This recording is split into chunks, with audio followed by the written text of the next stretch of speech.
ప్రేమ, డబ్బు, జ్ఞానం, చదువు దేనికోసమైనా సరే అదే లక్ష్యంగా తపన పడే వారికి అది తప్పకుండా దొరుకుతుంది.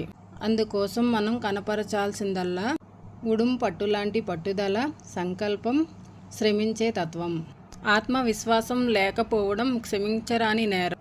మన చరిత్రలో ఏదైనా సాధించిన గొప్ప వ్యక్తుల జీవితాలను నిశితంగా పరిశీలించండి. వారిని నడిపించింది ఆత్మవిశ్వాసమేనని తెలుస్తుంది. ఎవరికో బానిసగా కాకుండా యజమానిగా పనిచేయండి. నిర్విరామంగా అంటే విరామం లేకుండా పనిచేయండి. బాధ్యత తీసుకోండి. అదే మిమ్మల్ని యజమానిని చేస్తుంది.